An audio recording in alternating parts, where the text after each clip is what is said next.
Hello વિદ્યાર્થી મિત્રો, આપનું સ્વાગત છે પ્રક્ષિપ્ત ગતિમાં. આપણે ઇન્સ્પાયર એકેડમીના વિડીયો લેક્ચરમાં આપણે પ્રક્ષિપ્ત ગતિમાં તમારું સ્વાગત કરીએ છીએ. આપણે પણ કંઈક પ્રક્ષિપ્ત થઈને આગળ વધવાનું છે. તો પ્રક્ષિપ્ત ગતિ કરીએ તો માર્ગ મળશે, તો આપણે પણ કંઈક પ્રક્ષિપ્ત થશું, આપણો પણ કંઈક મહત્તમ ઊંચાઈએ પહોંચશું. પણ જો ત્યાં આપણે કેરેક્ટર આપણું જાળવી નહીં રાખીએ, આપણું બિહેવિયર વ્યવસ્થિત નહીં રાખીએ, આપણે વિનમ્ર નહીં હોઈએ, તો પછી ત્યાંથી નીચે પડશું. પરંતુ જો આપણે વિનમ્ર બનીને રહીશું, તો જો આપણે હમ્બલ, ગુજરાતીમાં વિનમ્ર કહીએ, તો આપણે ત્યાં ટકી રહીશું, મહત્તમ ઊંચાઈ આપણી સ્થિર રહેશે. તો એવી આશા રાખીએ કે બધા મહત્તમ ઊંચાઈ પ્રાપ્ત કરે. હવે એક ન્યુમેરિકલ એની ઉપર જોઈએ પ્રક્ષિપ્ત ગતિનું, તો એના સૂત્રો અહીંયા બાજુમાં લખી રાખ્યા છે, તમને ખબર રહે.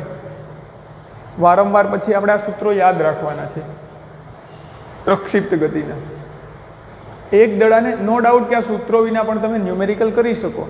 આપણને 3 સમીકરણ ખબર હોય, v બરાબર v0 વત્તા at અચળ પ્રવેગી ગતિના, કારણ કે પ્રક્ષિપ્ત ગતિ પણ અચળ પ્રવેગી છે. તેમાં y દિશામાં g જેટલો અચળ પ્રવેગ છે અને x દિશામાં 0 જેટલો અચળ પ્રવેગ છે. બંને દિશામાં અચળ પ્રવેગી ગતિના સમીકરણો લાગુ કરી શકીએ આપણે. તો એ રીતે પણ ચાલે, પણ જો આ સમીકરણો યાદ હોય તો આપણે ફટાકથી થઈ જાય. એક દડાને 10 મીટર પ્રતિ સેકન્ડના વેગથી જમીન સાથે 37 ડિગ્રીના ખૂણે હવામાં પ્રક્ષિપ્ત કરવામાં આવ્યો છે. આપણે એનો થોડો ઘણો આઈડિયા આવે એવો થોડોક આછો પાતળો ડાયાગ્રામ દોરવાનો પ્રયત્ન કરીએ કે કોઈ એક દડો છે, એને જમીનની સાથે 37 ડિગ્રીના ખૂણે, આ 37 ડિગ્રી હોય તો આ રીતે એને પ્રક્ષિપ્ત કરવામાં આવ્યો છે. તો આ ખૂણો કેટલાનો છે? 37 ડિગ્રીના ખૂણે.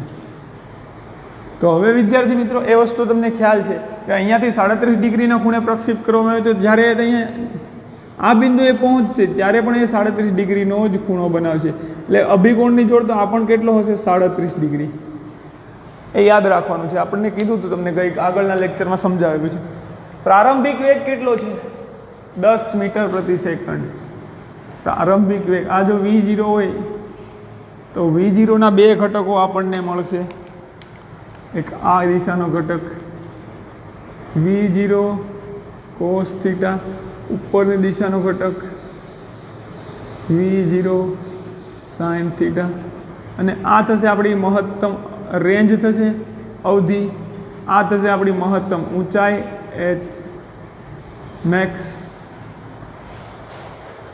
તો આમાં બસ એટલું આપેલું છે, 10 મીટર પ્રતિ સેકન્ડના વેગથી જમીન સાથે 37 ડિગ્રીનો ખૂણો બનાવે, 37 ડિગ્રીના ખૂણે હવામાં પ્રક્ષિપ્ત કરવામાં આવ્યો છે. જમીનની સાથે 37 ડિગ્રીના ખૂણે આમ તોપમાંથી ગોળો છોડવામાં આવ્યો છે, ઢીશુમ.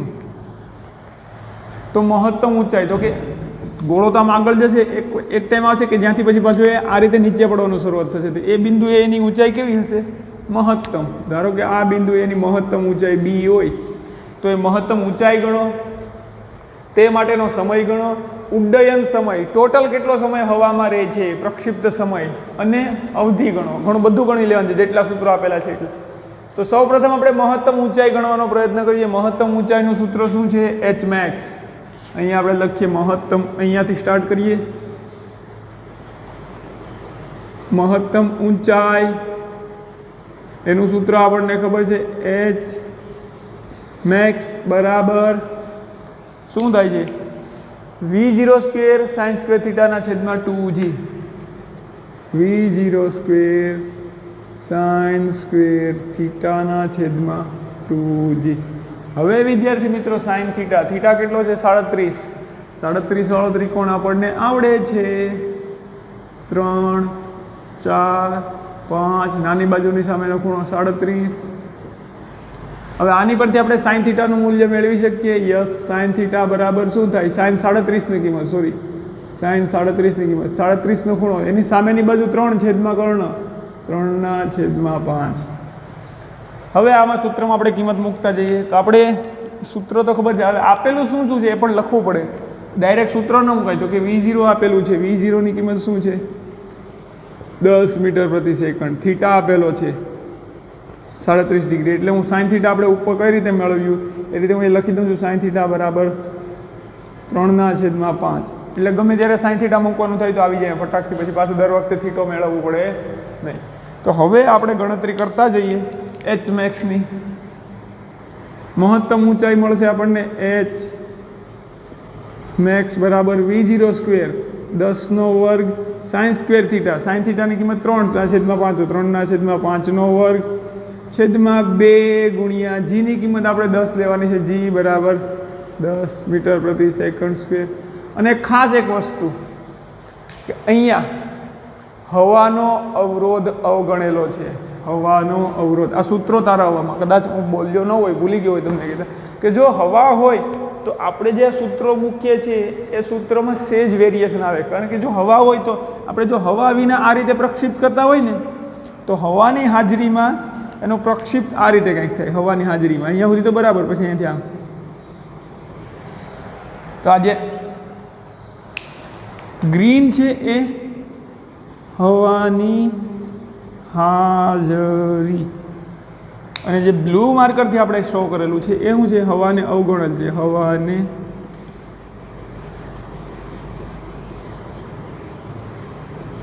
હવાને અવગણના કરી નાખીએ, હવા છે જ નહીં આપણે એવું ધારી લઈએ છીએ. તો આ જે સમીકરણો આપણે જે તારવ્યા છે એ બધામાં આપણે હવાને અવગણેલ છે. એટલે પરીક્ષા દાખલામાં ક્યાંક એમ આવે પછી આવું કે હવાના અવરોધને અવગણો, તો તમને એમ થાય સાહેબ આવળી શું આવ્યું? અહીંયા કાઉન્સમાં બીજું લખેલું હોય, હવાના અવરોધને અવગણો. એટલે તમને એમ થાય કે આ વળી પાછું હવાના અવરોધને અવગણીને કેવા સૂત્ર આવતા છે? બીજું કાંઈ છે નહીં. આપણે આ સૂત્ર બધા હવાના અવરોધને અવગણીને જ મેળવેલા છે. તો હવાના અવરોધને અવગણવાનો મતલબ કે આપણે જો હવા હોત તો પ્રક્ષિપ્ત આપણો જે સૂત્ર મેળવ્યા એ બ્લુ કારણે થાય, હવા ન હોત તો બ્લુ માર્ગ પણ થાત, બ્લુ માર્ગ પર એની ગતિ રહેતો.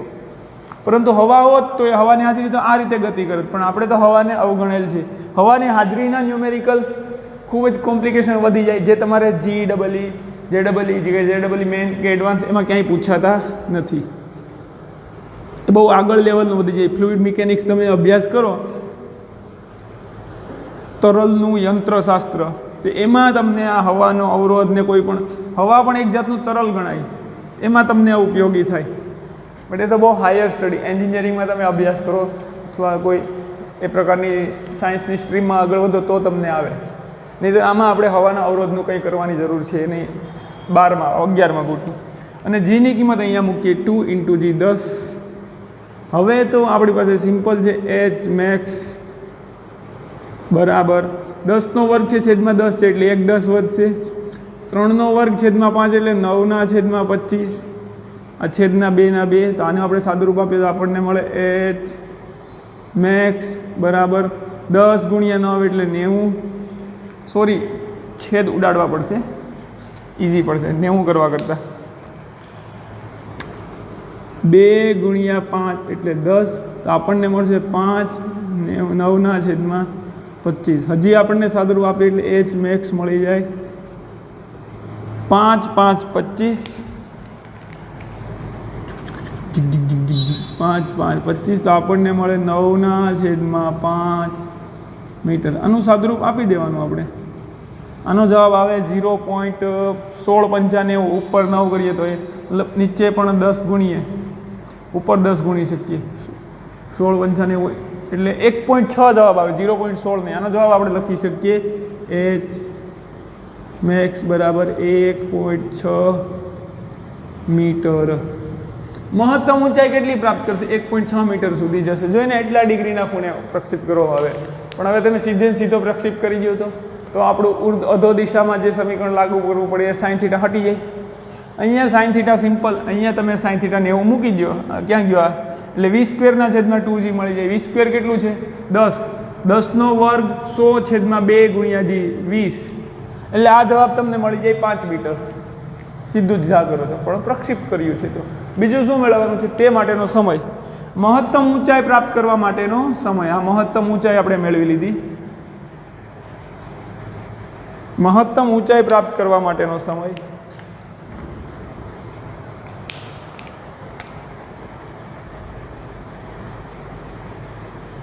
મહત્તમ ઊંચાઈ માટેનો સમય એને શું આપણે કહીએ? TM અથવા તો કેપિટલ TM કહીએ. TMનું સૂત્ર શું છે? TM બરાબર V0 sin θ/G.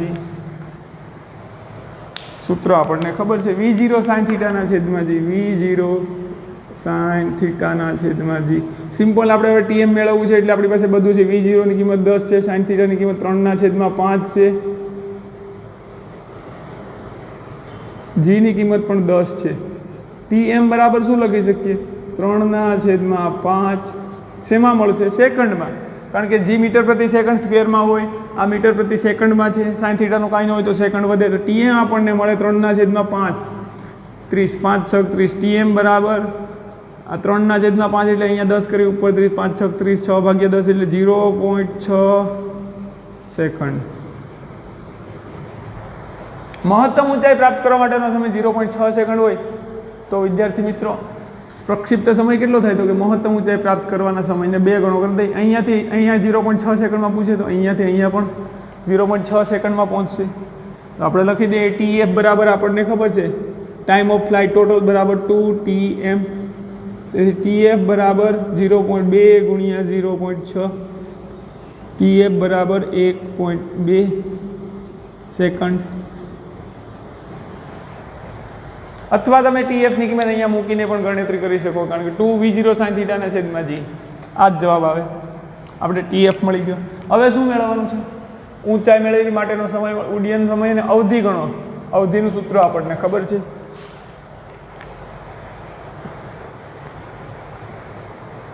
અવધિનું સૂત્ર અવધિ R બરાબર શું થાય? V0 square sin 2 theta upon V0 square sin 2 theta upon G. આ સૂત્ર આપણને ખબર છે અવધિનું.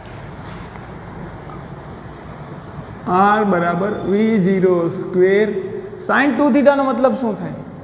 2 * sin થીટા * cos થીટા. આપણને ખબર છે, ગઈકાલે જ જોયું હતું આગળના લેક્ચરમાં, છેદમાં G. હવે R બરાબર આપણે સૂત્ર મૂકતા જઈએ. V0 સ્ક્વેર એટલે 10નો વર્ગ, એની સાથે 2 ગુણાકારમાં sin થીટાની કિંમત 3/5 એટલે કે sin 37 છે. cos થીટા એટલે cos 37. તો અહીંયા cos 37 ની કિંમત કેટલી થશે? પાસેની બાજુ છેદમાં કર્ણ એટલે કે 4/5 છેદમાં 10. તો અહીંયા 10નો વર્ગ છે, છેદમાં 10 છે એટલે જતું રહેશે. R બરાબર આપણને મળશે 10 ગુણ્યા 2 ગુણ્યા 3 એના છેદમાં 5 ગુણ્યા 4 એના છેદમાં 5. સાદુરૂપ આપીએ આપણને હજી આનું, તો R બરાબર 5 2 10, 2 ગુણ્યા 2 4, 4 3 12, 12 4 48 ભાગ્યા 5. આ શું શેમાં મળશે? મીટરમાં. 48 ભાગ્યા 5. 2 ગુણ્યા 2 4, 4 ગુણ્યા 3 12, 12 4 48 ભાગ્યા 5. R બરાબર આપણને મળી શકે 5 * 9 = 45, 5 * 9 = 45 એટલે 3 વધશે 0.03, 5 6 30, 9.6 મીટર. R આપણને મળશે 9.6 મીટર. તો સિમ્પલ, એકદમ સરળ ન્યુમેરિકલ હતો કે આમાં કોઈ લાંબુ વિચારવાનું હતું નહીં. આપેલી માહિતી હતી ને આપણી પાસે આ સૂત્ર હતા, તો આના પરથી આપણે મહત્તમ ઊંચાઈ ગણી લીધી 1.6 મીટર. મહત્તમ ઊંચાઈ પ્રાપ્ત કરવા માટે લાગતો સમય 0.6 મીટર. ટોટલ સમય 1.6 સેકન્ડ, ટોટલ સમય 1.2 સેકન્ડ અને અવધિ કેટલી મળે છે? 9.6 મીટર. આ ન્યુમેરિકલમાં કાંઈ લાંબુ હતું નહીં, સિમ્પલ હતો. તો આ પ્રકારનો એક ન્યુમેરિકલ તમારે હોમવર્કમાં કરવાનો છે કે કોઈ દડાને હોમવર્કનો ન્યુમેરિકલ આપણે ઉપર લખીએ. Homework HW. કોઈ દડાને જમીન સાથે 53 ડિગ્રીના ખૂણે 5 મીટર પ્રતિ સેકન્ડના વેગથી પ્રક્ષિપ્ત કરવામાં આવે, પ્રક્ષિપ્ત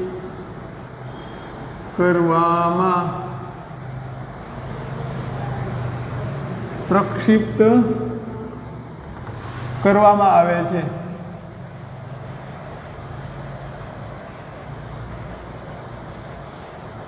તો મહત્તમ ઊંચાઈ, તે માટેનો સમય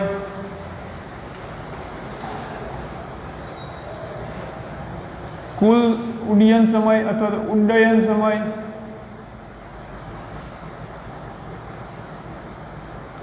અને અવધિ ગણો. કોઈ દડાને જમીન સાથે 53 ડિગ્રીના ખૂણે 5 મીટર પ્રતિ સેકન્ડના વેગથી પ્રક્ષેપિત કરવામાં આવે છે. આ હોમવર્ક આપણે વ્યવસ્થિત લખીએ.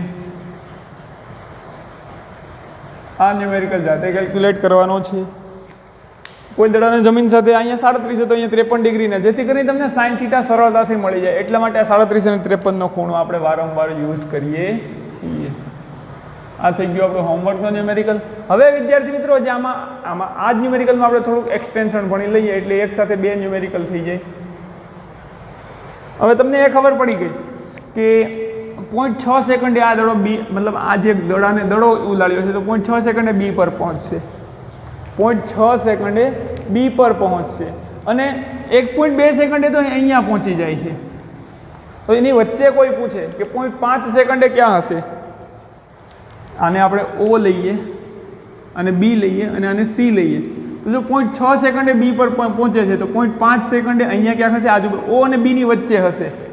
અને એમ કહે કે 0.6 પછી એમ પૂછે કે 1 સેકન્ડે ક્યાં હશે દડો, તો કે 0.6 સેકન્ડ પછીના બધા જ સમય માટે બી અને સીની વચ્ચે હશે. તો પ્રશ્ન એમ પૂછે કે હવે આમાંને આપણે એડ કરીએ. 0.5 સેકન્ડ સમયે દડાનો વેગ કેટલો હશે, દડાનો વેગ કેટલો હશે અને ઝડપ કેટલી હશે. તકલીફવાળું થઈ ગયું આમાં તો. 0.5 સેકન્ડ સમયે દડાનો વેગ કેટલો છે અને ઝડપ કેટલી હશે, બંને પૂછ્યું. એટલે વેગ આપણે એક્સ અને વાય દિશામાં આપણે કાર્ટેશિયન સ્વરૂપે દર્શાવીએ તો વેગ સદિશ સ્વરૂપે થઈ જશે, અને ઝડપ તો કે કાર્ટેશિયન સ્વરૂપે જે વેગ દર્શાવીએ 0.5 સેકન્ડે એનું મૂલ્ય મેળવી લઈએ, એ એની થઈ જશે ઝડપ, આ વેગ અને એ રીતે ઝડપ. તો 0.5 સેકન્ડે એક્સ દિશાનો વેગ અને વાય દિશાનો વેગ આપણને મેળવવાનો છે. તો એ તો સિમ્પલ છે. કોઈ પણ સમયે વેગ મેળવવો છે તો આપણી પાસે એક સૂત્ર છે, અંતિમ વેગ બરાબર પ્રારંભિક વેગ વત્તા એ ઇન્ટુ સમય. તો કે કેટલો સમય સુધી એ લાગે છે. સરળ છે આ તો. તો હવે આપણી પાસે પહેલાં એક્સ દિશામાં જોઈ લઈએ અને વાય દિશામાં જોઈ લઈએ ટી સમયે વેગ. તો એક્સ દિશામાં વેગ બદલાય છે. પ્રક્ષિપ્ત જો જમીન પર જમીનથી જમીન પ્રક્ષિપ્ત કરવામાં આવે છે અથવા તો કોઈ પણ આ ગમે તે પ્રક્ષિપ્ત કરવામાં આવે છે, ઢાળ ઉપર કરશું ને ત્યારે થોડીક તકલીફ પડશે. એ ન્યુમેરિકલ બહુ ડિફિકલ્ટ હોય છે. ડિફિકલ્ટ ઇન ધ સેન્સ કે એક્સ દિશામાં પણ પ્રવેગ હોય છે, બીજું કંઈ વધારે ડિફિકલ્ટ હોતું નથી. બાકી આ જ વસ્તુ એમાં એક્સ દિશામાં પણ પ્રવેગ આપી દેવાનો છે. તો જો અહીંયા તો જમીનથી જમીન પ્રક્ષિપ્ત કરવામાં આવે છે તો આ દિશામાં એક્સ દિશાનો વેગ છે v0 cos θ. શું એ દિશામાં પ્રવેગ છે? એક્સ દિશામાં પ્રવેગ નથી. તો પહેલાં આપણે આ સૂત્ર પરથી એક્સ દિશા અને વાય દિશા જોઈ લઈએ. એક્સ દિશા અને વાય દિશામાં કેટલો વેગ હશે? એક્સ દિશામાં 0.5 સેકન્ડે કેટલો વેગ હશે? કારણ કે એક્સ દિશામાં અને વાય દિશામાં કેટલો હશે? પણ એક્સ દિશામાં કોઈ પ્રવેગ નથી. એક્સ દિશામાં વેગ અચળ છે તો 0.5 સેકન્ડે પણ એક્સ દિશાનો વેગ કેટલો હશે? એને આપણે vx કહીએ તો કેટલો હશે? v0 cos θ જેટલો. v0 cos θ મેળવી લઈએ. vx t બરાબર 2 સેકન્ડ માટે અહીંયા કંઈક લખવું પડશે ને, આ બંનેમાં આપણે t બરાબર 2 સેકન્ડ માટે t બરાબર 0.5 સેકન્ડમાં t બરાબર 0.5 સેકન્ડ. અહીંયા પણ એ જ કરીએ. તો એક્સ દિશામાં તો કોઈ પ્રવેગ છે નહીં, તો એને કોઈ 0.5 સેકન્ડ લ્યો કે છેલ્લે આપણે 1.2 સેકન્ડ લઈએ. જ્યારે પણ એક્સ દિશાનો પ્રવેગ v0 10 આપેલો cos θ ની કિંમત કેટલી? cos 37 ની કિંમત 37 ની પાસેની બાજુ 4/5 4/5 vx 5 2 10 4 2 8 મીટર પ્રતિ સેકન્ડ vx મળી ગયો છે. સિમિલરલી t બરાબર 0.5 સેકન્ડ સમયે 0.5 ને આપણે 1/3 કહીએ તો કાંઈ તમને વાંધો? 0.5 બરાબર 1/3 લખી શકાય કે નહીં?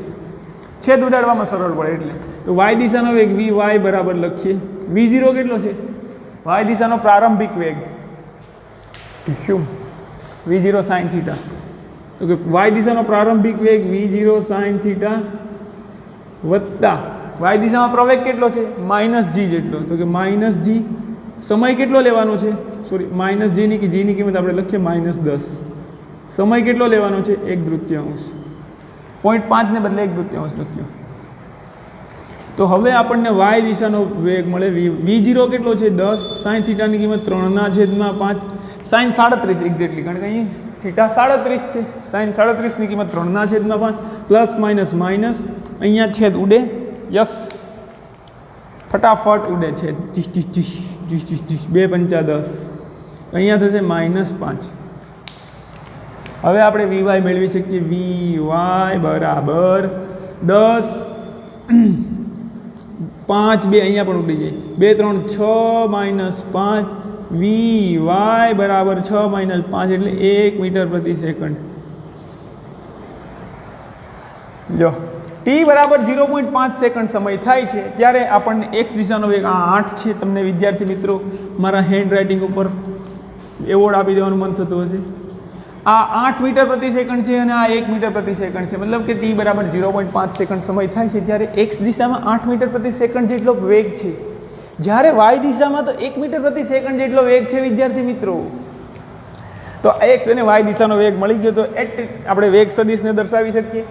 t બરાબર 0.5 સમયે t બરાબર 0.5 સેકન્ડ સમયે વેગ સદિશ કેટલો થશે? વેગ કેટલો થશે? વેગ સદિશ બરાબર તો કે vx i કેપ કહી દો વત્તા vy j કેપ કહી દો. vx સદિશ v કેટલો થશે? vx 8 i cap 8 i cap વત્તા 1 j કેપ. i જે આપણે રેડથી દર્શાવીએ, સરસ દેખાય.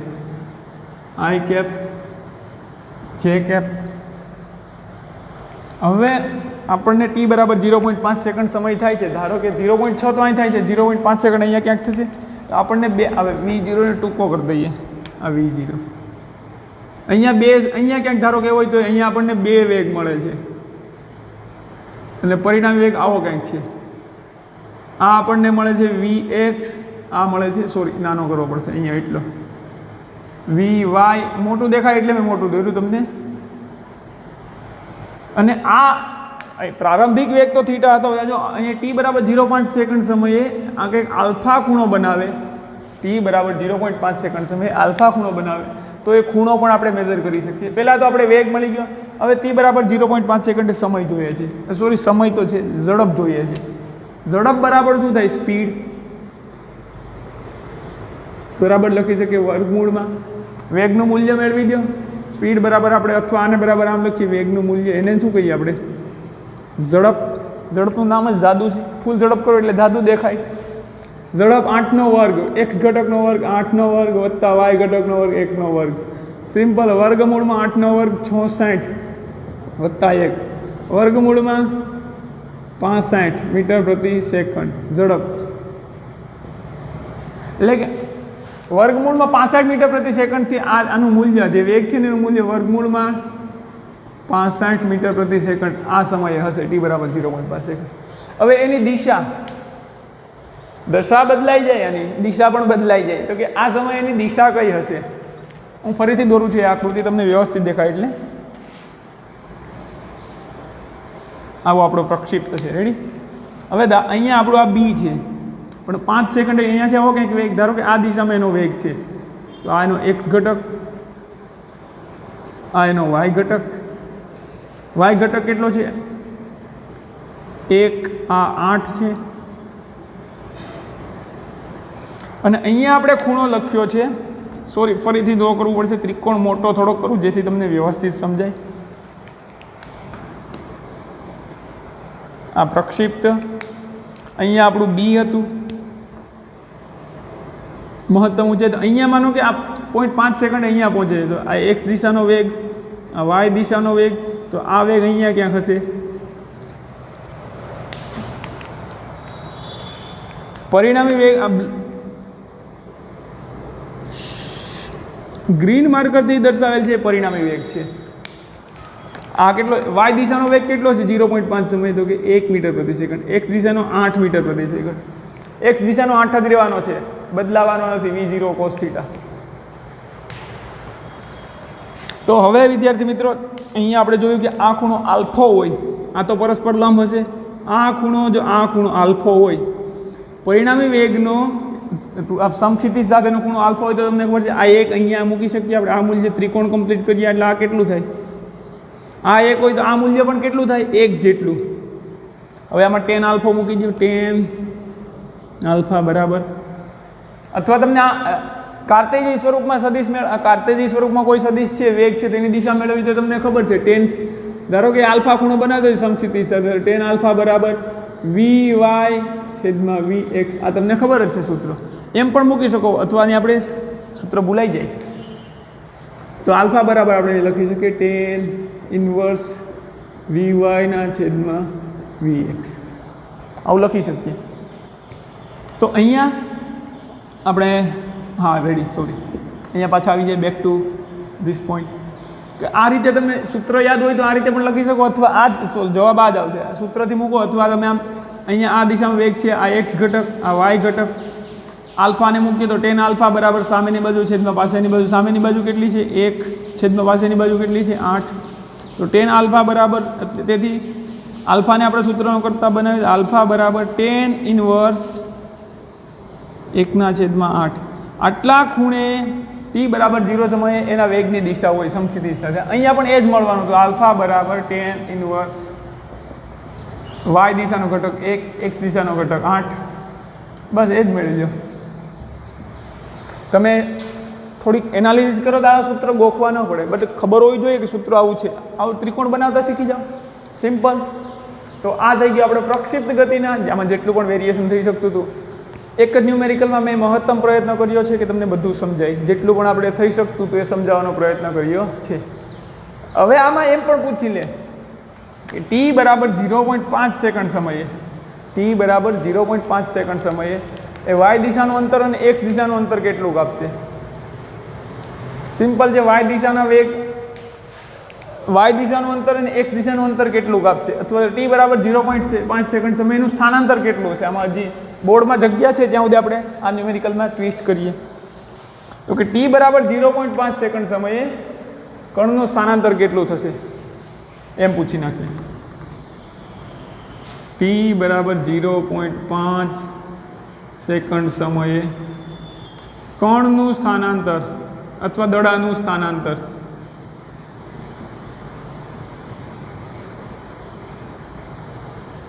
કેટલું થશે. તો વિદ્યાર્થી મિત્રો, સ્થાનાંતર પણ સદિશ રાશિ છે, એટલે કે એક્સ દિશાનું સ્થાનાંતર આપણે ગણતરી કરીશું, વાય દિશાનું ગણતરી કરીશું અને એક્સ દિશાનું સ્થાનાંતર ગણતરી કરીશું. એ રીતે સ્થાનાંતરની ગણતરી પણ કરી શકીએ. ટી બરાબર 0.5 સેકન્ડ સમયે તો કે એક્સ દિશાનું સ્થાનાંતર અને વાય દિશાનું સ્થાનાંતર સેપરેટલી ગણતરી કરીએ એટલે સ્થાનાંતર મળી જાય. હવે સ્થાનાંતર હમણાં ગણતરી કરીએ આપણે. અહીંયા મેં તમને કીધું કે ટી બરાબર 0. અહીંયાથી જે વેગ હોય ને એક્સ દિશાનો અને વાય દિશાનો, તો વાય દિશાનો વેગ જ્યારે સી પર પહોંચે ને ત્યારે વાય દિશાનો વેગ એટલું જ મૂલ્ય પણ ઉલટી દિશામાં થઈ જાય, કારણ કે અહીંયાથી ઉપર જતાં જેટલો વેગ ઘટશે એટલો જ નીચે પહોંચતા પાછો વધારો થશે. તો અહીંયા ટી બરાબર 0.5 સેકન્ડ 1.2 સેકન્ડ સમયે વાય દિશાનો વેગ કેટલો થઈ જાય, તો કે વાય દિશાનો પ્રારંભિક વેગ કેટલો હતો v0 sin θ.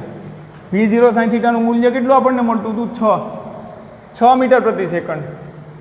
તો એ ઉર્ધ્વ દિશામાં હતું. હવે અહીંયા જ્યારે ટી બરાબર 1.2 સેકન્ડ સમયે આ v0 sin θ આ મૂલ્ય એટલું જ થઈ જાય. ઉર્ધ્વ દિશામાં હતું એટલું જ, પણ એ નીચે તરફ થઈ જાય. અહીંયા ઇનિશિયલી ઉપર તરફ હતું. એક્સ દિશામાં તો આ જ રહેવાનું છે v0 cos θ. સિમ્પલ. એટલા માટે જો આ બંને ઘટકો સમાન છે તો આ એક્સ દિશા સાથે 37નો ખૂણો બનાવે છે. હવે આપણે અહીંયા સ્થાનાંતર, તો કે 0.5 સેકન્ડમાં કણનું સ્થાનાંતર, કુલ સ્થાનાંતર પૂછ્યું, એમ નથી પૂછ્યું એક્સ દિશામાં કેટલું અંતર કાપશે કે વાય દિશામાં, સ્થાનાંતર કેટલું થશે. તો સ્થાનાંતર આપણી સદિશ રાશિ છે. એક્સ દિશામાં તો એનો વેગ અચળ છે, તમને ખબર છે એક્સ દિશામાં અચળ વેગ છે. અચળ વેગનું સ્થાનાંતર આપણે આ રીતે ગણી શકીએ, સ્થાનાંતર વેગ બરાબર અચળ હોય આપણો તો સૂત્ર લખીએ, વેગ બરાબર અંતરના છેદમાં સમય. એટલા માટે હું અંતર લખું છું કે આપણે અહીં અંતરની ગણતરી કરવી છે. ખરેખર સુરેખ પથમાં છે, સુરેખ એટલે એક્સ દિશામાં સુરેખ છે ને વાય દિશામાં સુરેખ છે, એટલે અંતર સ્થાનાંતર લઈ શકીએ. વેગ બરાબર લખીએ આપણે, હા રેડી. વેગ બરાબર, વેગ કેટલો છે x દિશાનો v0 cos θ. v0 cos θ ની કિંમત 8 મીટર પ્રતિ સેકન્ડ. 8 અંતર આપણે જોઈએ છે કેટલું કાપે છે, સમય કેટલો હતો કે 0.5. તો અંતર આપણે x લઈએ, x દિશાનું અંતર નહીં x, તો x બરાબર મળે 0.5 ગુણ્યા 8, 8 પંચા 40 અને છેદમાં 10, એટલે x બરાબર આનો જવાબ મળશે આપણને 4 મીટર. એટલે 0.2 સેકન્ડ સમય થાય ત્યારે x દિશામાં કેટલું અંતર કાપ્યું હશે? 4 મીટર જેટલું. x દિશામાં 4 મીટર જેટલું અંતર કાપ્યું હશે. હવે y દિશાનું અંતર, x દિશાનું અંતર આપણને મળ્યું. અહીંયા માનો કે અહીંયા 2 છે, 0.5 સેકન્ડ સમય થાય છે, તો એ સમયે x દિશામાં કેટલું અંતર કાપે છે? 4 મીટર. 4 મીટર. y દિશાનું અંતર જોઈએ તો y દિશામાં જો પ્રવેગ છે, વેગ અચળ નથી, તો અંતર આ રીતે મેળવવું પડે. d બરાબર v0t પ્લસ હાફ at². અચળ પ્રવેગી છે તો આમાં પણ એ જ મૂકવું પડે, d બરાબર v0t વત્તા હાફ at². પરંતુ અહીંયા શું હતું? x દિશાનો પ્રવેગ શૂન્ય, એટલે અહીંયા શૂન્ય મૂકે એટલે આ પદ હટી જાય, એટલે આપણને મળે સ્થાન બરાબર સ્થાનાંતર બરાબર વેગ ગુણ્યા સમય થાય. એ જ કર્યું ને, વેગ ગુણ્યા સમય. y દિશાનું સ્થાનાંતર આપણે y લઈએ છીએ. y હવે બ્લોક થોડોક નાનો કરી દઉં, x નું જરૂર નથી, તો y બરાબર લખીએ v0. y દિશાનો પ્રારંભિક વેગ કેટલો છે? v0 sin θ. v0 sin θ નું મૂલ્ય કેટલું છે? 6 મીટર પ્રતિ સેકન્ડ. તો કે 6 એની સાથે t 0.5 વત્તા 1/3 g નો વર્ગ કેટલો છે? g ની કિંમત કેટલી છે? -10 t નો વર્ગ 0.5 એટલે કે 1/3 નો વર્ગ. સરળ પડશે, આપણે ફટાફટ સાદી રૂપ આપીશું કે y બરાબર આપણને મળશે 6 પંચા ને 30, પણ અહીંયા આપણને મળશે 30. 6 ગુણ્યા 5 એટલે 6 ગુણ્યા 0.5 એટલે 30, વત્તા અહીંયા તો -5 થઈ જશે. આપણે લખીએ, વત્તા નહીં થાય, આ -10 ભાગ્યા એટલે 2 એટલે -5 અને 1/4 1/3 નો વર્ગ. આપણે સાદું -5 નીકળી ગયું, અહીંયા આગળ માઇનસ આવી ગયું. y બરાબર લખી શકીએ 3 - 5/4. આપણે સાદુરૂપ આપીએ y બરાબર 4 તેરી 12, 12 - 5/4. y બરાબર 7/4. y બરાબર આપણને કેટલું મળે છે? 7/4. તો સ્થાનાંતરનો સદિશ આપણે દર્શાવવો હોય, t બરાબર 0.5 સેકન્ડ સમયે સ્થાનાંતર સદિશ d ડિસ્પ્લેસમેન્ટ બરાબર, તો કે x ઘટક 4 મીટર 4 i કેપ વત્તા 7/4 j કેપ. y દિશામાં ઉપર તરફ સ્થાનાંતર થાય છે એટલે ધન છે, આ ધન x i cap j cap આપણે આપી દઈએ. તો y દિશામાં કેટલું સ્થાનાંતર કરશે? આ દિશામાં 7/4. હવે વિદ્યાર્થી મિત્રો આપણે y દિશાનું સ્થાનાંતર મળી ગયું, x દિશાનું સ્થાનાંતર મળી ગયું. તો એ અહીંયાથી અહીંયા સુધીમાં સ્થાનાંતરનું મૂલ્ય જોઈતું હોય તો કે આ સ્થાનાંતરનું મૂલ્ય કેટલું થતું હોય? અહીંયાથી ખરેખર તો એ આ રીતે અંતર કાપે છે, અંતર તો આ રીતે કાપે છે. આપણે અહીંયા પહોંચે તેનું સ્થાનાંતરનું મૂલ્ય તો એટલું થાય કે નહીં? સ્ટ્રેટ લાઈન જેટલું. તો સ્થાનાંતરનું મૂલ્ય જોઈએ છે તો કે આને આપણે વર્ગમૂળ કરતા જાઓ. d નું મૂલ્ય બરાબર વર્ગમૂળમાં 4 નો વર્ગ વત્તા 7/4 નો વર્ગ સદિશ d બરાબર 4 નો વર્ગ 16 વત્તા 49/16 સદિશ d બરાબર 16 નું વર્ગમૂળ કેટલું થાય? 225. 16 ગુણ્યા 16 160. 160 ને 16 6 96 160 ને 160 96 256 વત્તા 49/16 સદિશ d નું આપણે મૂલ્ય મેળવીએ સ્થાનાંતરનું. આનો જવાબ 256 વત્તા 49 6 ને 9 5 વધી 1 4 ને 5 9 ને 1 10 વધી 1 305/16 મીટર. આ થઈ ગયું આપણે સ્થાનાંતરનું મૂલ્ય. આ સ્થાનાંતર સદિશ કાંઈ પણ તમને પૂછે તો વિદ્યાર્થી મિત્રો આમાં આપણે જેટલું પણ એક જ ન્યુમેરિકલમાં શક્ય હતું એટલું તમને સમજાવવાનો પ્રયત્ન કર્યો છે. તો આ રીતે આપણે પહેલાં તો આ સૂત્રોથી જે કાંઈ કીધું છે એ મેળવી શકીએ. પછી 0.5 સેકન્ડે દડાનો વેગ કીધો તો 0.5 સેકન્ડે એક્સ અને વાય દિશાને સેપરેટ કરી અને એના વેગના ઘટકો મેળવી લો. એક્સ દિશામાં કઈ રીતે વેગ બદલાય, વાય દિશામાં બદલાય, એ વેગને સદિશ સ્વરૂપે દર્શાવી દો. ઝડપ કહે તો એનું મૂલ્ય મેળવી નાખો. સ્થાનાંતર પૂછે તો સિમ્પલ એક્સ અને વાય દિશાના અલગ અલગ સ્થાનાંતર મેળવી અને સદિશ સ્વરૂપે દર્શાવો અને સ્થાનાંતરનું મૂલ્ય મેળવો. સિમ્પલ થઈ જાય. તો આ રીતે આપણે ગણતરી જે પ્રક્ષિપ્ત વેગમાં પ્રક્ષિપ્ત ગતિની ગણતરી કરી શકીએ. આમાં પણ વિદ્યાર્થી મિત્રો તે માટેનો સમય ઉડ્ડયન અને અવધિ ગણો, અને આમાં તમારે માનો કે 0-53 ડિગ્રીના ખૂણે 5 મીટરના આની અવધિ કેટલી આવશે? sin 53ની કિંમત 1 મિનિટ. અને આપણે ટાઈમ ઓફ ફ્લાઇટ જોઈ લઈએ. આ TV0 5 sin 53 એટલે sin 53 4/5 4/10.4 સેકન્ડ એટલે અહીંયા 0.8. તો તમારે અહીંયા વિદ્યાર્થી મિત્રો આમાં t બરાબર 0.5 હા t બરાબર 0.5 સેકન્ડ માટે વેગ, હોમવર્કમાં વેગ, ઝડપ અને સ્થાનાંતર મેળવો. t બરાબર 0.5 સેકન્ડ માટે આમાં પણ વેગ, ઝડપ અને સ્થાનાંતર મેળવવાના છે. પ્રક્ષિપ્ત ગતિમાં આપણે આગળ વધીએ તો એક આ ઉદાહરણ છે આપણું બુકનું કે એક પર્વતારોહક, ઉદાહરણનો ભાઈ નંબર કોઈ પણ હોય, તમે નંબરથી કોઈ મતલબ રાખવાનો નથી, આપણે કોઈ પણ નંબર હોઈ શકે ઉદાહરણનો. બુકનું છે 4 પોઈન્ટ સમથિંગ 4.8 કે 4.9 હશે, વોટેવર. એક પર્વતારોહક જમીનથી 490 મીટર ઊંચે પર્વતની ધાર પર ઊભો છે. જમીનથી 490 મીટર ઊંચે પર્વતની ધાર. જો અહીંયા આપણે જમીન દોરીએ તો પર્વત આમ દોરવાની જરૂર નથી. હું સિમ્પલ પર્વત ડ્રો કરું છું કે આમ આ પર્વત છે. આપણે તો ડાયાગ્રામ સમજવાનો છે. પર્વત હું આમ દોરું ને પછી આખો કહું કે એની ઊંચાઈ 490 મીટર છે. એના કરતાં બેટર છે કે આ 490 મીટર ઊંચાઈ આપણે લઈ લઈએ.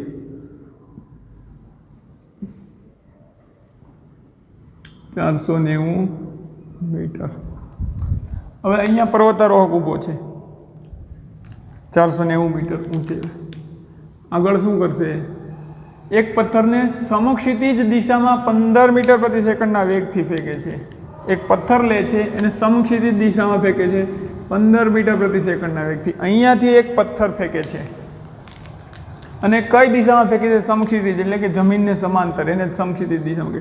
તો આ દિશામાં એક પથ્થર ફેંકે છે જેનો વેગ છે 15 મીટર પ્રતિ સેકન્ડ. અહીંયાથી એ 15 મીટર પ્રતિ સેકન્ડના વેગથી ફેંકે છે. હવાના અવરોધને અવગણતા કેટલા સમયમાં જમીન પર પડશે તથા જમીન પર અથડાતી વખતે તેનો વેગ શોધો. સિમ્પલ છે. એક તો જો જમીન પર જ્યારે અથડાશે એ ક્ષણે તો એનો વેગ 0 હશે, કારણ કે અથડાશે એટલે વેગ ઉપર આવવાનો પ્રયત્ન કરશે, દિશા બદલશે.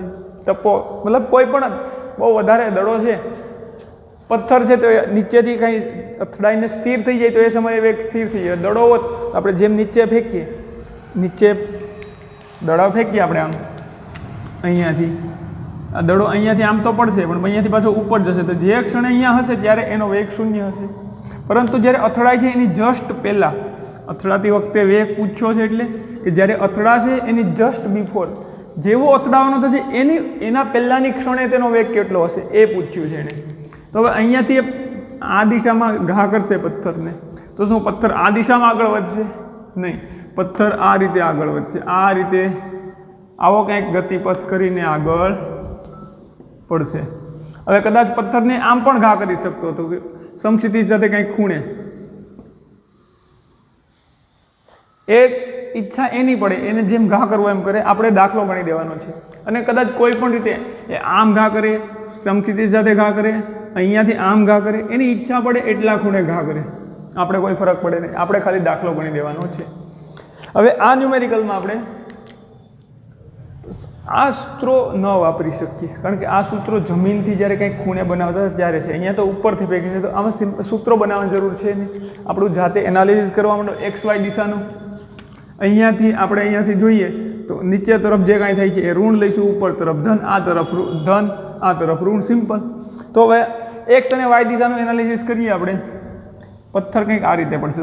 થોડીક ગતિપથ થોડોક સુધારવાની જરૂર છે પથ્થરનો ગતિપથ.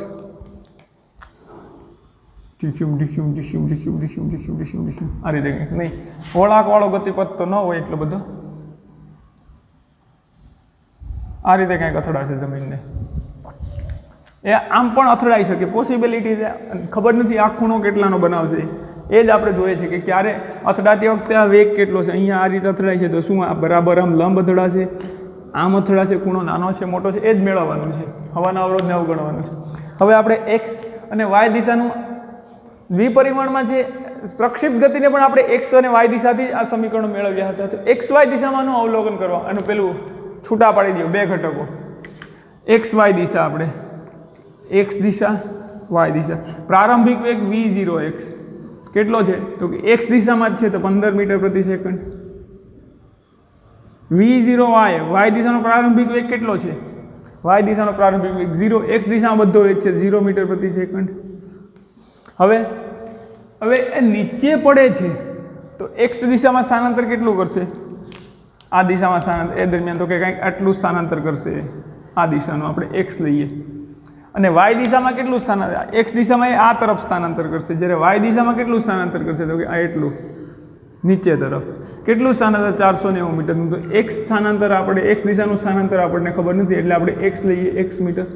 વાય દિશાનું સ્થાનાંતર આપણને ખબર છે અને વાય લઈએ. કેટલું કરે છે તો કે -490 મીટર. માઇનસ કેમ? સ્થાનાંતર નીચે તરફ કરે છે. આપણે આગળના લેક્ચર જે સુરેખપથ પર ગતિ એમાં પણ કીધું હતું ઉપર તરફ સ્થાનાંતર થાય ધન, સ્થાનાંતર ઉપર તરફ થતું હોય તો ધન, નીચે તરફ સ્થાનાંતર ઋણ. ઉપર તરફની દિશા ધન, નીચે તરફની ઋણ. આ તરફની દિશા ધન, આ તરફની ઋણ, જે આપણે જાણીએ છીએ. તો નીચે તરફ સ્થાનાંતર થાય છે તો ઋણ. હવાના અવરોધને અવગણતા કેટલા સમયમાં જમીન પર પડશે? તો આ દડાને જમીન પર કોણ લાવશે? વાય દિશાનો વેગ. હવે તમને થશે સાહેબ વાય દિશાનો વેગ તો છે નહીં, પણ આ એક મુક્ત પતન જેવો કિસ્સો છે. મુક્ત પતનમાં કેવું આપણે ઉપરથી મૂકી દઈએ તો પણ વાય દિશામાં પૃથ્વીના ગુરુત્વ પ્રવેગને કારણે આવે છે. તો અહીંયા પણ કેચ ન જવા નથી, દાંત કાઢવાના કોઈ બાળકો. અહીંયા પણ એક્સ દિશામાં તો 15 મીટર પ્રતિ સેકન્ડ છે વેગ, વાય દિશાનો વેગ 0 છે. તો આ કિસ્સો પણ એક મુક્ત પતન જેવો થઈ ગયો ને કે વાય દિશામાં વેગ 0 છે. બે વેગ આપણે અહીંયા જોઈએ એક્સ અને વાય. તો એક્સ દિશામાં સ્થાનાંતર કોણ કરાવે છે? એક્સ દિશાનો વેગ. વાય દિશામાં સ્થાનાંતર કોણ કરાવે છે તો કે વાય દિશાનો વેગ. પણ વાય દિશાનો પ્રારંભિક વેગ તો 0 છે. પરંતુ વાય દિશામાં જ્યારે નીચે પડે છે અહીંયાથી, જ્યારે વાય દિશામાં એક્સ દિશામાં પ્રવેગ નથી, અહીંયા આપણે લખી દઈએ એ એક્સ 0, બટ એ વાય દિશાનો પ્રવેગ કેટલો છે? નીચે તરફ -g ને આપણે લખીએ, સોરી જીનું મૂલ્ય આપણે -g લખીએ. અહીં આપણને જીનું મૂલ્ય 9.8 લેવાનું કીધું છે. તો આપણે જીનું મૂલ્ય વાય દિશાનો પ્રવેગ કેટલો મળશે? આ માઇનસના માઇનસ, ને જીનું મૂલ્ય 9.8 મીટર પ્રતિ સેકન્ડ સ્ક્વેર. હવે આપણે મેળવવાનું છે, આ તો આપણે આપેલી માહિતી લખી દીધી. મેળવવાનું શું છે તો કે હવાના અવરોધને અવગણતા કેટલા સમયમાં જમીન પર પહોંચશે? કેટલા સમયમાં જમીન પર પહોંચશે? તો હવે જમીન પર પહોંચવા માટે કયો વેગ જવાબદાર છે? આ એક્સ દિશાનો વેગ હશે કે વાય દિશાનો વેગ? જમીન પર પહોંચવા માટે વાય દિશાનો વેગ જવાબદાર છે. અને જમીન પર પહોંચવા માટે જો એ મુક્ત પતન કરે છે, કારણ કે વાય દિશામાં એનો પ્રવેગ કાંઈ છે નહીં, તો વાય દિશામાં આપણે ઉપરથી કોઈ વસ્તુને મુક્ત પતન કરાવીએ એ જ કિસ્સો વાય દિશા માટે આને લાગુ કરી શકીએ. કદાચ કોઈ કણને મુક્ત પતન કરાવીએ 490 મીટરથી અને આ દિશામાં ફેંકીએ 5 મીટર પ્રતિ સેકન્ડના વેગથી, આ દિશામાં એનો વેગ હોય તો પણ બંનેને નીચે પહોંચતા સરખો જ સમય લાગશે, કારણ કે નીચે તો વાય દિશાનો વેગ પહોંચાડે છે અને વાય દિશાનો પ્રારંભિક વેગ બંને કિસ્સામાં 0 છે. તો ગુરુત્વ પ્રવેગને કારણે વેગ વધતો જાય છે, એટલા માટે વાય દિશાનો વેગ મળે છે અને એને નીચે પહોંચે છે. તો આ એક કિસ્સો અને સમય આ મુક્ત પતન કરાવીશું. આ મુક્ત પતન કરાવીશું કે એક્સ દિશામાં કોઈ વેગ હશે, બંનેને નીચે પહોંચવા તો સરખો જ સમય લાગશે, કારણ કે નીચે પહોંચવા માટે તો બંનેનો એક જ વેગ જે ગુરુત્વ પ્રવેગ છે એ જ જવાબદાર છે. તો હવે હવાના અવરોધને અવગણતા કેટલા સમયમાં જમીન પર પહોંચે છે? જમીન પર પહોંચવા માટેનું આપણને અંતર આપેલું છે, સમય ગણવો છે. અને આ કિસ્સો કેવો છે? અચળ પ્રવેગી ગતિનો. તો અચળ પ્રવેગી ગતિ માટે આપણી પાસે 3 સમીકરણો છે. v બરાબર v0 વત્તા at. બીજું એક સમીકરણ છે d બરાબર v0t વત્તા 1/3 at સ્ક્વેર. અને ત્રીજું એક સમીકરણ છે અંતિમ વેગનો વર્ગ બરાબર પ્રારંભિક વેગનો વર્ગ વત્તા 2ad.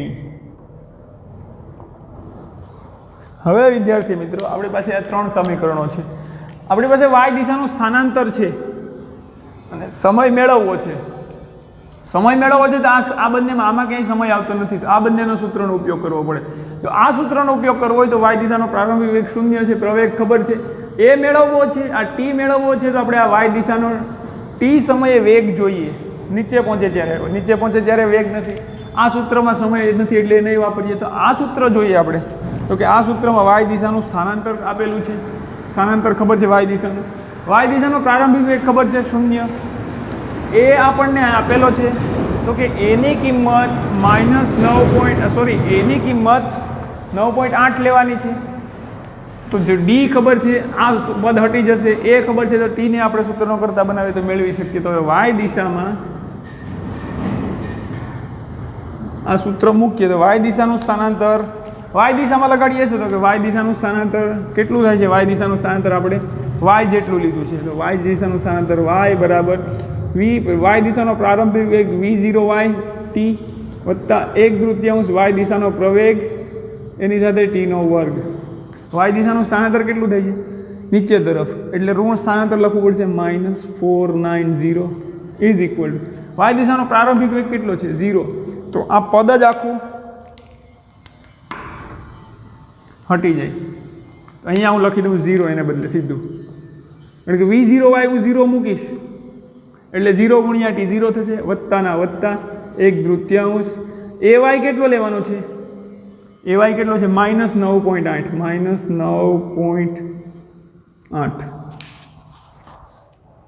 -9.8 ટીનો વર્ગ. આનો આપણે સાદુરૂપ આપીએ તો અહીંયા મળશે -490 અથવા તો આને 2 વડે બરાબર -9.8/2 ટીનો વર્ગ. માઇનસ માઇનસ પ્લસ થઈ જશે, 2 ને પેલી બાજુ જવા દઈએ તો શું થશે? 980 490 ગુણ્યા 2 કરીશ, આ 2 પેલી બાજુ જશે એટલે 980 બરાબર 9.8 ટીનો વર્ગ. ટીના વર્ગને આપણે સૂત્રનો કરતા બનાવીએ તો 980 ભાગ્યા 9.8.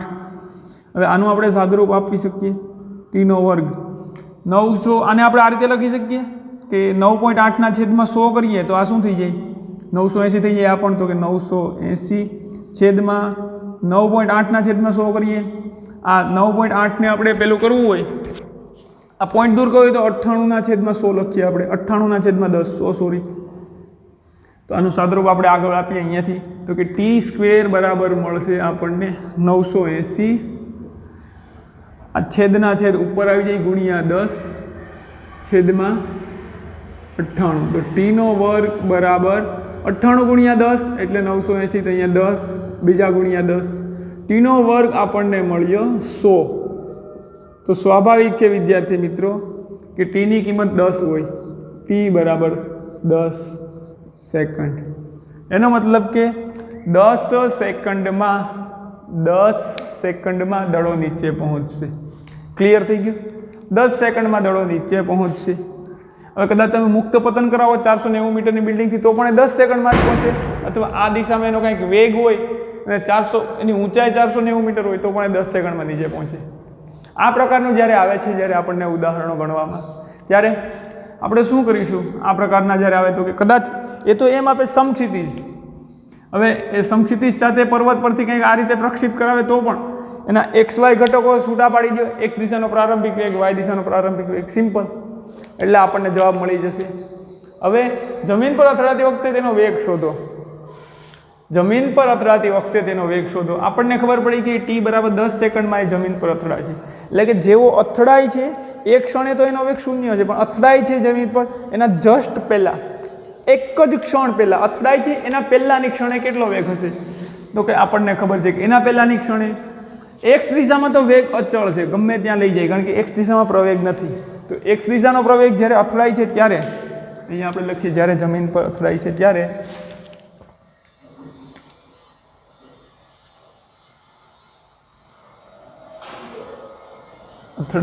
ત્યારે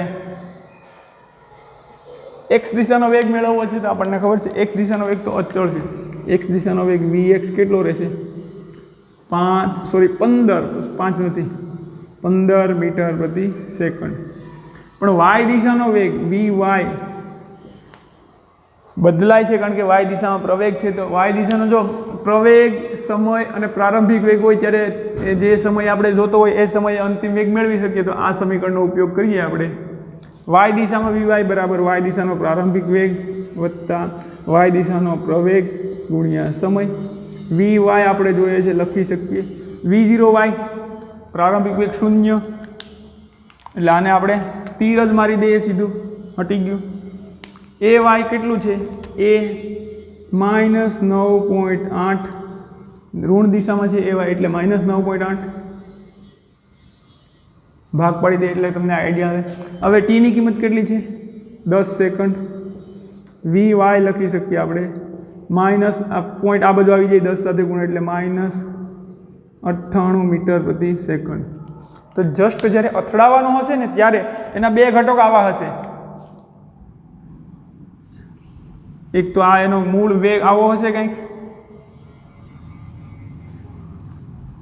આ વેગ હશે એના બે ઘટકો આપણને હું દર્શાવું છું ગ્રીન પેનથી એના જેવા લાગશે એક તો Vx આ દિશામાં તો કે આ તો 15 મીટર પ્રતિ સેકન્ડ હશે અને Vy આ દિશામાં છે કેટલો તો કે 98 મીટર પ્રતિ સેકન્ડ જો અહીંયા Vy ઋણ મળ્યું છે તો તમને એમ થાય છે ઋણ કારણ કે નીચે તરફ છે આ ઋણનો મિનિંગ શું છે તો કે y નો વેગ નીચે તરફ છે ધન મેળવો તો ઉપર તરફ છે કારણ કે નીચેની દિશાને આપણે ઋણ લીધી છે તો x દિશાનો વેગ મળી ગયો y દિશાનો વેગ મળી ગયો હવે આ સમય એમ પૂછે કે જમીન પર અથડાતી વખતે તેનો વેગ શોધો તો વેગ સદિશ આપણે લખી દઈએ તો કે વેગ સદિશ કેવો થશે જમીન પર અથડાતી વખતે વેગ સદિશ v બરાબર લખી શકીએ 15 i કેપ વત્તા માઇનસ ઋણ દિશામાં છે તો કે -98 j કેપ આવું લખી શકીએ વેગ સદિશ હવે એવું પૂછે વેગ સદિશનું મૂલ્ય તો આપણે સદિશ v નું મૂલ્ય કહી દઈએ બરાબર વર્ગમૂળમાં 15 નો વર્ગ વત્તા 98 નો વર્ગ આનો આપણે સાદુરૂપ આપીએ એટલે આપણને શું મળે સદિશ વેગ સદિશનું મૂલ્ય અહીંયા આપણને મળશે 15 નો વર્ગ 225 વત્તા 98 નો વર્ગ થશે એનો આપણે કેલ્ક્યુલેટરમાં કહીશું 9604 આવો એનો વર્ગ થશે કેલ્ક્યુલેટરમાં કરીશું એટલે તો આપણને વેગનું મૂલ્ય મળે છે વર્ગમૂળમાં 225 5 4 9 202 628 9 9829 નું આપણે વર્ગમૂળ કરીએ તો વેગ સદિશનું મૂલ્ય મળશે આપણને કાંઈક કેલ્ક્યુલેટરમાં કરીશું 99.14 મીટર પ્રતિ સેકન્ડ એટલે આ વેગ સદિશને આપણે ખાલી v પણ કહીએ 99.14 મીટર પ્રતિ સેકન્ડને આપણે એપ્રોક્સિમેટ 99 કહીએ તો બુકમાં આપણે એપ્રોક્સિમેશન કરેલું છે કે 99 મીટર પ્રતિ સેકન્ડ તો જ્યારે જમીન પર અથડાશે ત્યારે આનો વેગ 99 મીટર પ્રતિ સેકન્ડ હશે હવે આ જ પ્રશ્નને વિદ્યાર્થી મિત્રો થોડુંક આમ ટ્વિસ્ટ કરીને પૂછે તો કે આ જ પ્રશ્નમાં 490 મીટરવાળા પર્વત પરથી જો કોઈ વ્યક્તિની ઈચ્છા થાય કે પર્વત પર ઊભી જાય પર્વત પર ઊભી ગયા બાદ આ ઊંચાઈ પણ એ જ છે 490 અને જીનું મૂલ્ય પણ 9.8 આ જ દાખલો પણ એને એમ થાય કે મારે અહીંયા નથી ફેંકવો મારે દડાને સમક્ષિતિજ સાથે આ રીતે ફેંકવો છે આ દિશામાં કંઈક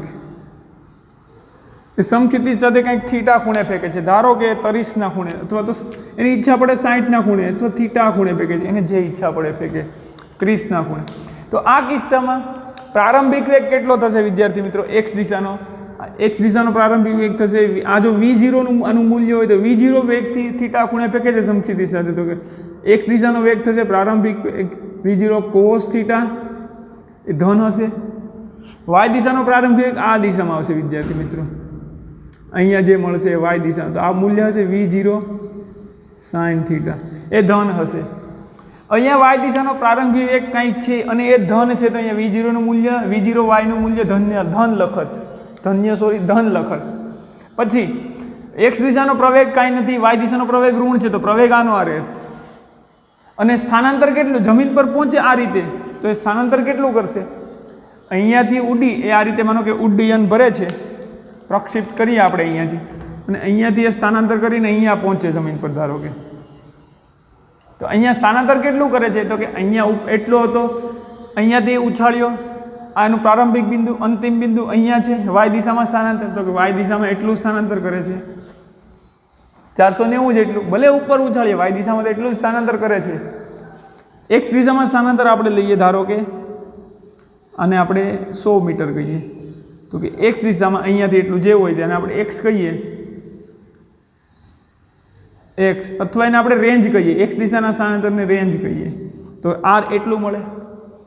હવે તમને વિદ્યાર્થી મિત્રો એક્સ દિશાના સ્થાનાંતર કેટલું કરશે, તો કે જેટલા સમયમાં નીચે પહોંચે એટલા સમયમાં આ દિશામાં પડશે.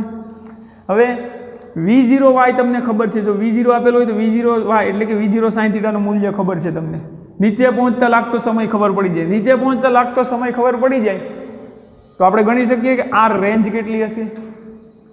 આ કિસ્સામાં એમ પૂછે કે અહીંયા એક્સ રેન્જ કેટલું મળશે, તો તમને ખબર છે અહીંયાથી દડો ઘા કરીએ છીએ, નીચે પહોંચતા લાગતો સમય કેટલો છે 10 સેકન્ડ, તો કે 10 સેકન્ડમાં અહીંયાથી અહીંયા પહોંચશે, એટલે કે આ સ્થાનાંતર એક્સ જે સ્થાનાંતર છે તે પણ કેટલું કરશે 10 સેકન્ડમાં, આ 10 સેકન્ડમાં એટલું સ્થાનાંતર કરશે. પણ એક્સ દિશામાં એને સ્થાનાંતર કરાવવા માટે જવાબદારી કોણ લે છે, એના બાપુજી જવાબદારી લે છે આ 15 મીટર પ્રતિ સેકન્ડ.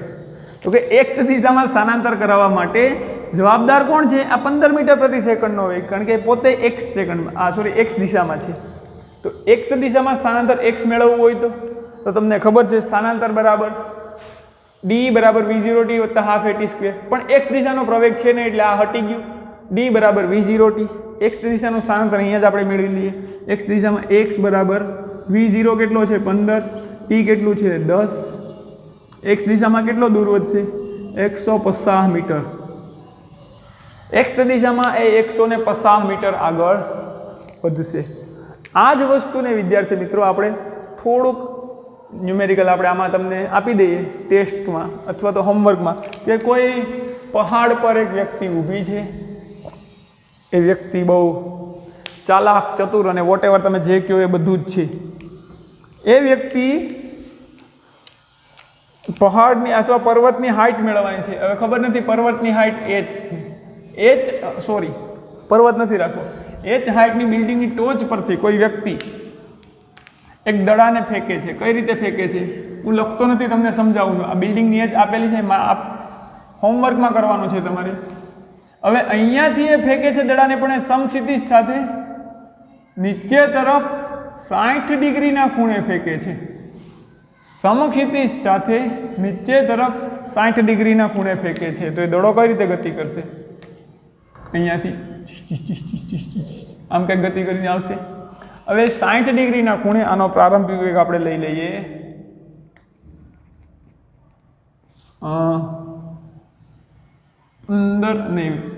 12 મીટર પ્રતિ સેકન્ડ.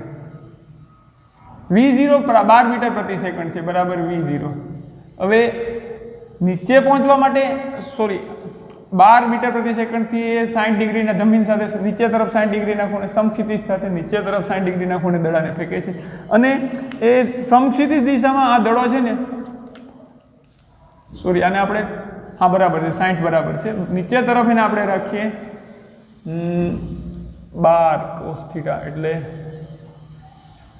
એ નીચે તરફ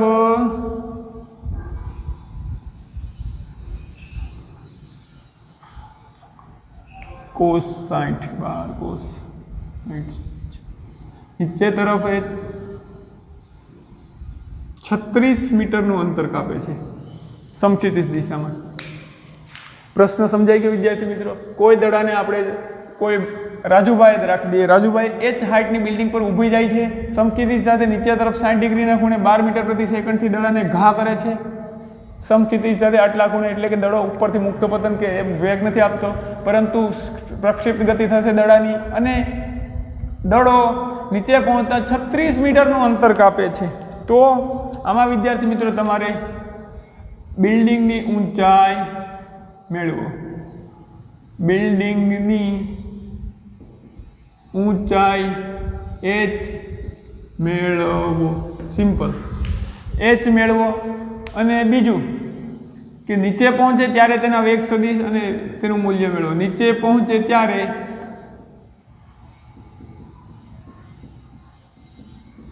વેગ સદિશ અને તેનું મૂલ્ય મેળવો. તો આ વિદ્યાર્થી મિત્રો આ ન્યુમેરિકલ તમારે હોમવર્કમાં કરવાનો છે. આપણે હોમવર્ક લખી દઈએ. ગૃહ કાર્ય ગૃહે થતું કાર્ય, ગૃહમાં કરીને કરવાનું કાર્ય, મતલબ તમે અગાસીમાં બેસીને કરો તો પણ હોમવર્ક જ કહેવાય. એટલે તમને પ્રશ્ન ફરીથી કહી દઉં કે બિલ્ડિંગની ઊંચાઈ h છે, ત્યાંથી રાજુભાઈ સમક્ષિતિજ સાથે નીચે તરફ 12 મીટર પ્રતિ સેકન્ડના વેગથી દડાને નીચે તરફ 60 ડિગ્રીના ખૂણે 12 મીટર પ્રતિ સેકન્ડથી દડાને ઘા કરે છે. આમ દડાને કહે છે કે તું જા, જીલે અપની જિંદગી. અને દડો જમીન પર 36 મીટરનું અંતર કાપે. જ્યારે જમીન પર પહેલી વાર ટચ કરે ને ત્યારે દડો તો પછી ટપ્પો ખાઈને આમ પણ જાય, એટલે આમ જાય. પણ જ્યારે પહેલી વાર જમીનને અથડાય છે ને ત્યારે 36 મીટરનું અંતર કાપે છે. એને ટપ્પો ખાવો હોય ખાય, ન ખાય તો પછી એની પ્રશ્ન છે. 36 મીટરનું અંતર કાપે છે. તો આ કિસ્સામાં કેટલી ઊંચાઈ છે બિલ્ડિંગની એ ગણો. બીજું, નીચે પહોંચે ત્યારે વેગ અને તેનું મૂલ્ય મેળવો. હવે આમાં તમને હિન્ટ તો આપવાની ન હોય, પણ કહી દઉં કે જેને જે દિશામાં આપણે જોઈતા હોય, જે દિશાનું સ્થાનાંતર કરતું હોય એ દિશામાં સ્થાનાંતર માટે જવાબદાર કોણ છે? તો કે એનો વેગ. એ વેગનું એ દિશામાં આપણે અચળ પ્રવાહી ગતિના સમીકરણો મૂકીને સમય કે કંઈક મળી શકે. તમને તમારી રીતે કરી શકવાનું છે. સિમ્પલ કે આ દિશામાં કંઈક એનો વેગ હશે જે v0 cos θ, એ જ એને આ દિશામાં સ્થાનાંતર કરાવશે. આ દિશાનો વેગ તમને મળી જાય, સ્થાનાંતર મળી જાય તો સમય મળી જાય. નીચે પહોંચતા કેટલો સમય લાગે મળી જાય. તો નીચે પહોંચતા માનો કે કંઈક સમય મળી ગયો તમને. હવે નીચે પહોંચતા લાગતો સમય તમને ખબર છે. નીચે પહોંચવા માટે કયો વેગ જવાબદાર છે એ વેગ પણ મળી જાય તમને v0 sin θ કરો એટલે. એ વેગ મળી ગયો, સમય મળી ગયો, નીચેનું સ્થાનાંતર પણ મળી જાય. પણ નીચેનું સ્થાનાંતર કઈ રીતે કરવાનું છે? આ રીતે. કારણ કે નીચે પેલી અચળ વેગી ગતિ નહીં કરે, અચળ પ્રવેગી ગતિ કરશે. નીચેનું સ્થાનાંતર આપણે આ રીતે મેળવવું પડશે. તો એ એચની ઊંચાઈ આપણને મળી જશે. આ ઊંચાઈ કેટલી છે? બીજું કે નીચે પહોંચે ત્યારે તેનો વેગ, તો નીચે જ્યારે પહોંચે છે ત્યારે તેનો વેગ તો કે બે દિશા, x દિશા અને y દિશાના વેગ મેળવવાના થશે તમારે એ સમયે. અને એનું મૂલ્ય અને એની દિશા, મતલબ કે દિશા પહોંચે તમને પૂછે તો ધારો કે એ સમયે એની દિશા પણ મેળવો, મૂલ્ય મેળવો દિશા. તો કે એ સમયે x દિશાનો વેગ આમ હશે, y દિશાનો વેગ આમ ક્યાંક હશે, સોરી y દિશાનો વેગ નીચે તરફ હશે. તો એની દિશા કઈ થશે? તો કે પરિણામી વેગ આવો ક્યાંક હશે ધારો કે. તો આમાં આપણે ત્રિકોણ બનાવીએ. ત્રિકોણ તો આ vy હોય પરિણામી વેગ અને આ vx હોય, સોરી y દિશાનો વેગ. તો આનું મૂલ્ય પણ કેટલું થાય? vy જેટલું થાય. vy તમને મળી ગયું, vx મળી ગયું. આમાં tan θ કરો, tan θ બરાબર vy ના છે, સામેની બાજુ છેદમાં પાછળની બાજુ θ મળી જાય તમને. તો વેગની દિશા પણ આપણે આ રીતે ગણતરી કરી શકીએ. હવે તો પ્રક્ષિપ્ત ગતિના શક્ય હોય એટલા આપણે વેરિએશન જોઈ લીધા છે.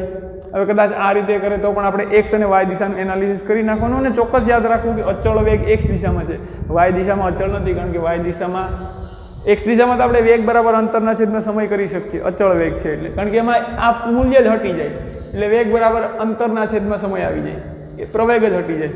પણ y દિશામાં પ્રવેગ છે, તો y દિશામાં અંતર મેળવીએ ત્યારે આ સૂત્ર ખાસ ધ્યાન રાખવું, પ્રવેગ હોય છે y દિશામાં. ને અહીં વિદ્યાર્થી મિત્રો તમારે g નું મૂલ્ય 10નું લેવાનું છે. તો કે g બરાબર 10 મીટર પ્રતિ સેકન્ડનો વર્ગ લ્યો.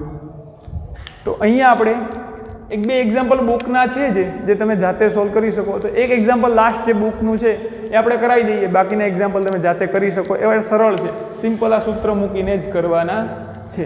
આ થોડુંક હતું ટ્વિસ્ટ તો કાંઈ કહેવાય નહીં, તમને ખબર છે જે દિશાનો વેગ જોઈએ છે એ દિશાના સમય, જે દિશાનો સ્થાનાંતર કે જોઈએ છે એ દિશાના વેગની ગણતરી કરો. સિમ્પલ છે. x y માં છૂટા પાડી દો, ઘટકો કરી દો, ઘટકો કરી દો એટલે તમને બધું મળી જાય. આપણે બુકનું એક એક્ઝામ્પલ છે જેની સોલ્યુશન કરીએ.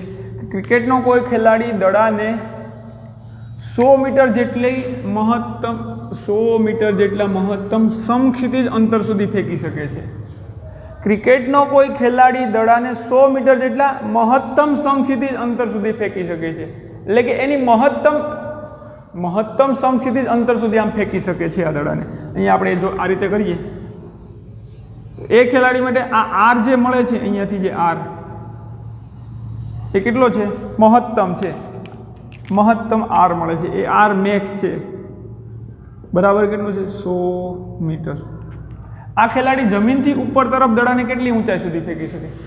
તો આ જ ખેલાડી પોતે જમીનથી ઉપર તરફ દડાને કેટલી ઊંચાઈ સુધી ફેંકી શકે? તો આ જ ખેલાડી, મતલબ કે આ જે ખેલાડી છે એ જ દડાને જો મહત્તમ અહીંયા સુધી ફેંકી શકતો હોય તો ઉપર તરફ ઉછાળે તો એ દડો ઉપર તરફ મતલબ કે પહેલાં અહીંયા પ્રક્ષિપ્ત ગતિ કરાવે છે, પછી એ જ ખેલાડી જો દડાને અહીંયા જેટલો વેગ છે એ જ વેગ એની પાસે એની કેપેસિટી એટલી જ છે દડાને ઉપર ટૂંકમાં ખેલાડીની મહત્તમ વેગ છે એટલે મહત્તમ જે દડાને પ્રારંભિક વેગ આપી શકે છે એ જ વેગ જો એ ઉપર તરફ જમીનથી ઉપર તરફ દડાને ફેંકે તો કેટલી ઊંચાઈ સુધી પહોંચી શકે? તો આ જ ખેલાડી અહીંયાથી આ તરફ દડાને ફેંકે તો કેટલી ઊંચાઈ સુધી પહોંચી શકે દડો એ પૂછ્યું છે. તો આપણી પાસે રેન્જનું સૂત્ર છે v0 square sin 2θ / g R max. હવે અહીંયા જો આ રેન્જ મહત્તમ હોય તો sin 2θ ની કિંમત કેટલી થાય? 1. તો રેન્જ મહત્તમ બને. મહત્તમ રેન્જ માટે તમને આગળના લેક્ચરમાં જોઈ ગયા છે તો કે મહત્તમ રેન્જ માટે મહત્તમ રેન્જ અથવા મહત્તમ સમક્ષિતિજ અંતર માટે r બરાબર v0 square sin 2θ upon g ની કિંમત g માં sin 2θ બરાબર શું થવું જોઈએ? sin 2θ બરાબર 1 થવું જોઈએ. આ ખબર છે આપણને. તો મહત્તમ કિંમત કેટલી થઈ? એ 1 થાય તો કે મહત્તમ આર મેક્સ આપણે લખી શકીએ આર મેક્સ બરાબર v0 સ્ક્વેર છેદમાં g. સિમ્પલ, કારણ કે sin 2θ ની કિંમત તો 1 થશે તો અહીંયા હું કૌંસમાં sin 2θ ની કિંમત 1 લખવાની જરૂર નથી. આર મેક્સ કેટલું આપેલું છે? 100 મીટર. 1000 મીટર છે. 100 બરાબર v0 સ્ક્વેર છેદમાં g.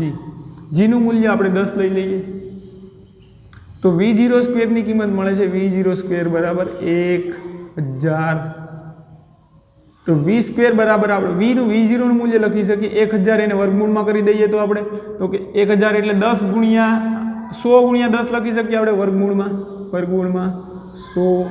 ગુણ્યા 10 તો v0 નું મૂલ્ય આપણને મળે 100 નું વર્ગમૂળ 10 અને વર્ગમૂળમાં 10 છે ને રહેવા દે મીટર પ્રતિ સેકન્ડ.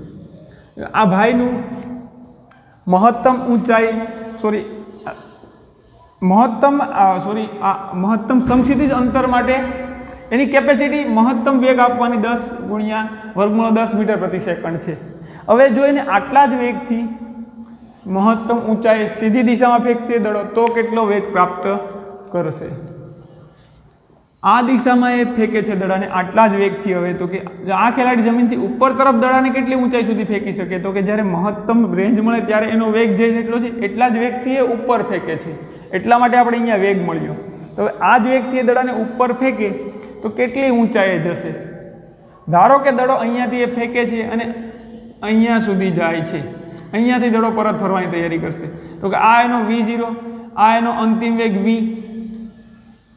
અને આ ધારો કે d ઊંચાઈ સુધી પહોંચે છે અથવા આ d ઊંચાઈ સુધી. કારણ કે મારે આ સૂત્ર પ્રારંભિક વેગ આપણને ખબર છે આટલો. અંતિમ વેગ મહત્તમ ઊંચાઈ પહોંચે ત્યારે અંતિમ વેગ શું થઈ જશે? અંતિમ વેગ v બરાબર 0 થઈ જશે મહત્તમ ઊંચાઈ પહોંચશે ત્યારે. તો અંતિમ વેગ પણ ખબર પડી ગઈ આપણને, પ્રારંભિક વેગ ખબર છે, અંતિમ વેગ ખબર છે. પ્રવેગ કેટલો હશે? ઉપર તરફ ઘા કરો કે નીચે તરફ આવે? પ્રવેગ કેટલો હોય તો કે માઇનસ પ્રવેગ કેટલો હશે? g જેટલો અને g નું મૂલ્ય નીચે તરફ લાગતું એટલે -10 મીટર પ્રતિ સેકન્ડ સ્ક્વેર. પ્રવેગ ખબર પડી ગઈ. તો જો આપણે આ સૂત્ર ઉપયોગ કરીએ, પ્રવેગ ખબર છે, આ d મેળવવાનું છે, આ પણ કરી શકીએ, આ પણ કરી શકીએ. હવે તમે જો શા માટે આપણે આ કરીએ છીએ, આને બદલે આ કેમ કરીએ છીએ? પ્રારંભિક વેગ ખબર છે, અંતિમ વેગ ખબર છે, d મેળવવાનું છે અને એ ખબર છે તો d ને સૂત્રનો કરતા બનાવીએ. જો આમાં આપણે d મૂકીએ તો પહેલા પ્રારંભિક વેગ ખબર છે, એ ખબર છે, પણ t મેળવવું પડે. આની પરથી પહેલા આપણે t મેળવવું પડે કે જ્યારે વેગ 0 છે, જ્યારે v0 કાંઈક છે, પ્રવેગ છે, ત્યારે t શું મળે? એ t મેળવીને પછી જો આમાં t મૂકીએ તો આપણને d મળે. પણ એના કરતાં તો સરળ છે કે જો આ સૂત્રનો ડાયરેક્ટ ઉપયોગ કરીએ આપણે તો જો v ખબર છે અંતિમ વેગ, પ્રારંભિક વેગ ખબર છે, પ્રવેગ ખબર છે તો d મળી જાય. એ સૂત્રનો આપણે ઉપયોગ કરીશું તો આ v સ્ક્વેર બરાબર v0 સ્ક્વેર પ્લસ 2ad અંતિમ વેગનો વર્ગ બરાબર પ્રારંભિક વેગનો વર્ગ વત્તા 2ad. અંતિમ વેગ કેટલો છે તો કે 0 નો વર્ગ વત્તા પ્રારંભિક વેગનો વર્ગ જો આપણને અહીંયા ખબર હતી, પ્રારંભિક વેગ 10 વર્ગમૂળ 10 છે, એનો વર્ગ કેટલો થાય તો કે 1000.